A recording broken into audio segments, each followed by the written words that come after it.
If you were king. So the world is a pretty messed up place. But just think how great it would be if you were in charge, if you were selected to be king of the world. Just think of all the good you could do if you were given unlimited power to make things right. You would make the world a veritable utopia. You could feed the poor and house the homeless and defeat the wicked and protect the innocent. You could save the world. Everyone would love you and thank you. If you just had the power, you could make everything fair and just and safe. Well, no, you couldn't. You might try and you might mean well, but any great and noble plans you had would soon fall apart, and you would turn into a tyrant. This isn't because you're stupid or because you're a bad person. Even if you're quite intelligent and have the best of intentions, all your effort to use your power for good would be an absolute, complete, and utter failure. Why? Well, let's consider a few examples. Agenda item number 1. Helping the poor. Suppose, as a benevolent king, you decided to give lots of stuff to the needy, to help the poor. Surely that would be a noble thing to do and would make society better, wouldn't it?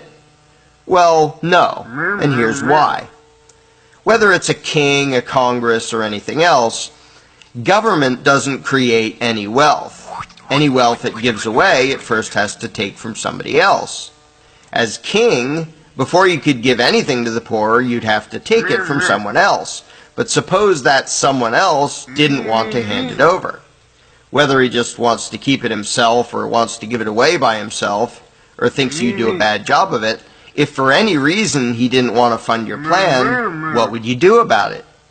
If you're king, you don't just ask people nicely. Anyone can do that, but no one has to listen to them or cooperate. As king, you would be commanding people to fund your ideas. And those commands, if they're going to be any more than suggestions, will be backed by the threat of punishment for those who don't obey you.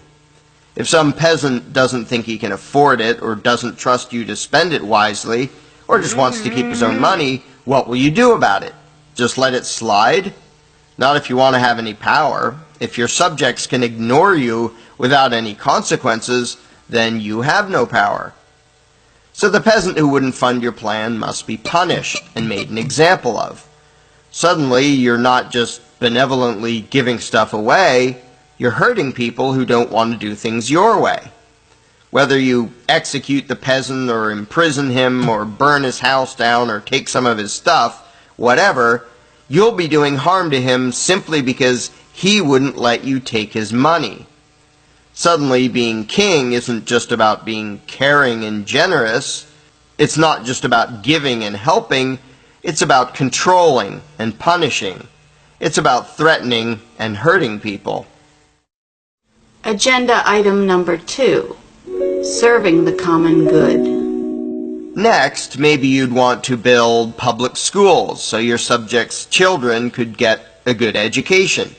And you'd build a big library and a public park and museums and zoos and a great road system and hospitals and all sorts of things that will benefit the people in general. And your people will love you for being so charitable and thoughtful. But again, how do you pay for it? Kings don't get castles and piles of gold by working hard. They get those things by taxing their subjects. Every penny you spend, whether you're spending it on yourself or on so-called public projects, you first have to take from your peasants. In reality, you're not giving them anything. You're merely spending their money for them. What if they wanted to spend it some other way? Well, if you let everyone spend his own money, you would have no power. Asking nicely won't do it. If some peasant wants to buy a bigger house instead of helping to pay for a library, or wants to buy more land or save for the future instead of chipping in for a public school, what will you do? If you do nothing and let him get away with that, all your power is gone. Again, to remain king, you have to punish those who won't fund your agenda. So not only are you merely buying the peasantry things with their own money, rather than giving them anything that actually belongs to you, but you're also threatening to cage or otherwise punish them if they resist your efforts to spend their money. You can loudly proclaim that it's for their own good and that your plan is better for the people as a whole, but if some of them don't see it that way, you're still going to have to send out your mercenaries to crush any dissenters. Agenda item number 3, enforcing good choices. So, trying to be a benevolent king by giving your subjects things that you bought with money you first stole from them turns out to be a lot less noble and less fun than you had expected. So you try a different approach. You decide to use your power and authority to make people live healthier lives. You require everyone to exercise for at least an hour a day and to eat a well-balanced diet. Undoubtedly, that would improve the health of many of your subjects. So how could they complain about that? What could be wrong with that? Well, what do you do if somebody disobeys? If some peasant won't eat his vegetables, what do you do about it? Ask nicely? Being in charge isn't about asking, it's about telling, it's about commanding. And a command isn't a command if there are no consequences for disobedience. So the non-compliant would have to be punished. Whether you take some of the peasant's money and call it a fine, or put him in prison, or have him publicly flogged, you will have to intentionally and publicly hurt him one way or another simply because he wouldn't follow your advice. If you ban smoking or drinking or using drugs or eating too much candy, there have to be adverse consequences to any peasant who disobeys. No matter how good you think your suggested choices might be, you're going to have your mercenaries forcibly punish in one way or another those who refuse to make the choices you think they should make, the choices you tell them to make. As a result, suddenly you're not just a helpful leader, you're a vicious thug. Even if the choices you're forcing people to make are what they should be choosing on their own anyway. Suddenly your good intentions, when combined with the exercise of power, become acts of violence. And suddenly your victims, I mean your subjects, don't seem all that appreciative anymore. In fact, they seem to resent you and your supposedly benevolent agenda. But maybe you can still find a way to use your power for good. Agenda item number 4, protecting the innocent. What if, instead of trying to coerce your subjects into making good choices or funding useful projects, you stick to something more basic, just trying to protect the good people from any nasty crooks and thugs who might be living in your kingdom, which in this case is the entire planet. Surely there can't be anything wrong with that. If there is any way to use power for good, it has to be protecting the good from the wicked. So that's what you devote yourself to, confident that you'll finally make the world a better place as king. But again, your subjects don't have a choice about funding it. If they think your enforcers are abusive or corrupt, if they think your view of justice is skewed, if they don't think your protection services are worth the price, do you allow them to opt out? Not if you want to remain king. The mercenaries you hire, the prisons you build, the army you create with its war machines, not all of your peasants will want it or will agree with how it functions. Do you just say, I know best and it's for your own good, and then lock up those who don't pay? Do you force your version of justice and security on them, force them to pay for it and expect them to like it and thank you for it? To say that all you're doing is protecting people while you're sending armed thugs to collect payments from people who don't want your so-called protection makes you look more like the mafia than like a savior and protector. If some peasant wants to protect himself or wants to hire someone other than you and your goons to protect him, do you let him, or do you force him to fund your idea of justice and security? If a peasant doesn't like what your army does or how it does it, do you allow him to choose to not financially support your agenda?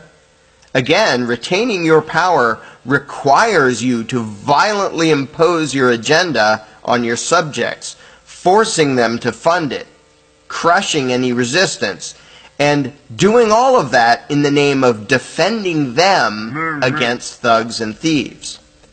And that's more than a little ironic. It's hard to feel noble and righteous, or even honest, while you're routinely committing aggression against people in the name of protecting them. Agenda item number 5. Sit in your castle and do nothing. Well, it seems your ambition of using your newfound unlimited power to fix the world hasn't turned out so well. You tried to do good stuff and be caring and compassionate, but everything just came out as threats and violence. Because after all, that's what law and government are. So in desperation, you decide to do nothing. You leave your subjects alone and you hide in your castle, sulking. But wait, how did you pay for the castle, and your guards, and all the luxuries you have? Even if you do away with most of it, whatever you end up with, are your subjects going to want to voluntarily pay for you to sit on your lazy butt while they deal with the challenges of reality on their own? Doubtful. So if you intend to continue in this life of luxury as king, you're still going to have to force your subjects to fund it. And that means even if you do nothing at all for the peasants, you're still going to need guards and an army and tax collectors just to remain king. The punchline. And that brings us to the final agenda item, the one you should have started with. When you were made king and appointed to be in charge of everything, you should have said no. When offered the opportunity to rule and command your fellow man, you should have turned it down. If given power over others, what you should have done with that power is nothing. Absolutely nothing. Because power via brute force cannot fix the world. Authoritarian control, whether wielded by a king or an elected government or a constitutional republic, cannot improve society. Why not? Because all such power by its very nature is nothing more than the ability to threaten people and hurt people. And whatever your intentions may be, you can't improve human society, you can't create peaceful civilization by threatening and hurting people. Shouldn't that be obvious, self-evident? Sadly, almost everyone has fallen for the utterly insane notion that the human race can be made more moral and more civilized by taking a few human beings and giving them permission to threaten and hurt, to forcibly rule and control everyone else. Such an idea is pure lunacy, no matter how popular it may be, and no matter how much rhetoric and how many excuses you pile on top of it. You can pontificate all you want about constitutions and elections, representative government, consent of the governed, and so on and so forth, but that won't change reality. And anyone who dares to objectively consider things for 5 minutes will see that the reality of the situation is this: authoritarian power, in any form, regardless of the goal or motives, is nothing more than the addition of more aggressive, immoral violence into society. It doesn't matter how many nice suits, fancy hats, grandiose buildings, and pompous rituals and ceremonies you use. Whether it comes from King You or a bunch of elected politicians, the power to rule is always and inherently diametrically opposed to the power of being human. Want to fix the world? Throw the crown away. Ignore politics. Don't threaten, attack, or rob your neighbor, and don't vote for anyone who offers to threaten, attack, or rob your neighbor on your behalf. Don't, by yourself or by way of those in power, try to force others to be what you wish they were, or force them to fund what you wish they would fund. Instead, try treating your neighbor as if he owns himself, because he does. If you want a more thorough understanding of why the game called politics is always destructive and immoral, get a copy of The Most Dangerous Superstition, available at Amazon.com.